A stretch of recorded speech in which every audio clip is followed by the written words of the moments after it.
I was young, my father used to bring me to places like Orchard Road, and usually along the streets there would be many people carrying DSLRs. So actually when I was young, I asked my father to help me buy one. Then in the end, in primary 5, I finally got my own DSLR. So every time after every shoot, when I go home and edit my photos, and when I see the end product of my photo, I actually feel very satisfied, and I actually can feel a sense of pride. So then my passion for photography would grow even stronger. My name is Manita Goh, and I just turned 13 this month. I have 2 elder brothers, and I am the youngest in the family. I am secondary 1, and I study in Nancha High School. My passion for photography started when I was in primary 5. I chose dark power as one of my 5 favorite photos because of the lighting in the photo.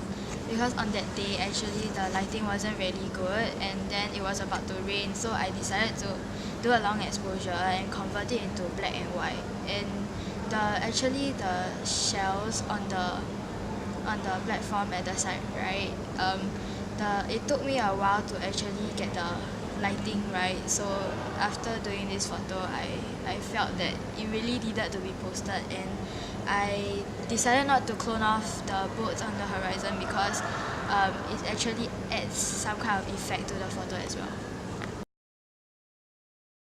The foreground was actually kind of dark. I chose 2 exposures, then I blended them together so the exposure is very well controlled. The sky was giving out a very bluish color, so I didn't edit a lot on the color. And for the reflections on the below the buildings, because they look very soft and the colors are very natural, so that's actually how the title Pastel Dream came about, because not many people can get this kind of effect for the reflections. So it's kind of like a dream for me to get these kind of reflections. That's why Pastel Dream. I decided to name it Pastel Dream. Because this photo is, it actually gives me a kind of feeling that it's a very serene feeling that I get because of the colors and the exposure. The exposure isn't too bright or too dark, and the rocks, they actually all lead to the center of the frame. So on the composition side, it's actually considered a good composition in my opinion, and the details on the rocks are also very distinct. I chose harmony because of the composition in this photo, because there are certain rules when you are composing a photo, like the rule of thirds, and for this it's like a triangular composition. And then the lighting is very nice because it's not too bright or not too dark, and I actually used 2 exposures for this photo because at that time the sky was a bit too bright and then the rocks were a bit too dark, so I blended the 2 photos together to get this very nice effect. Fairy Sunset was actually a very interesting photo for me to edit because I made very little adjustments compared to my other photos because of the sky.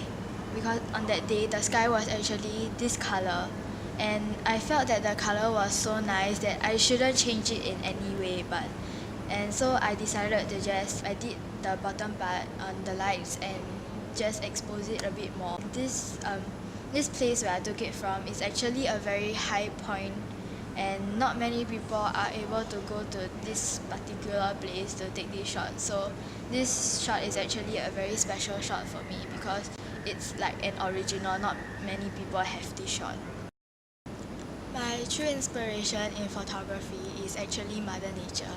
Before I started photography, I actually didn't know how beautiful the sky could be. I thought it was just day to night and the sky turning from light blue to pitch black. So after studying photography and going to different sunrise and sunset shoots, I realized that the sky was a very amazing thing because it was just like an abstract painting in the sky, and there were many different colors, so I actually admire the sky more often right now.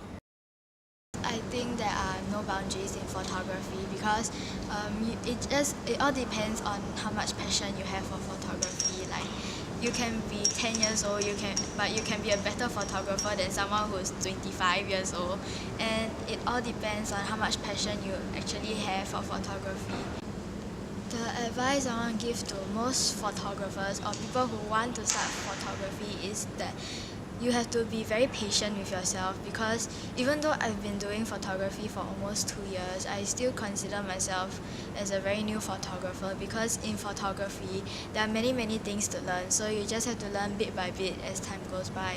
And always be appreciative to comments and critics, because these are one of the things that can help you improve in photography.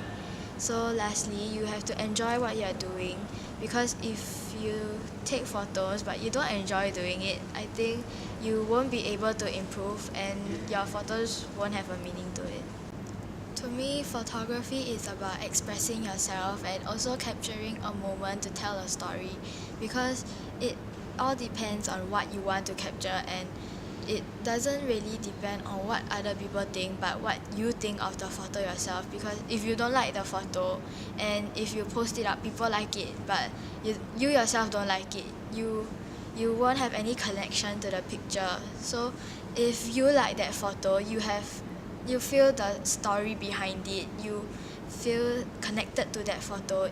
That's actually what photography is really about. When you take a photograph and you post it up, what the viewers see and what you see, if it's similar, like how you feel about the photo, if how the viewer feels and how you feel is similar, I think that you succeeded in what you're trying to do. Because when you capture a photo, it's actually, for me, is I want to capture a story, I want to tell people something, and if people get the message through my photos, I think that's when you actually make a good photograph. But it's not an easy thing to do, because when different people have different opinions, so from what you see, it may not be what the viewer sees. So if you can actually get the viewer to see what you're seeing, then yeah, it's a good photograph.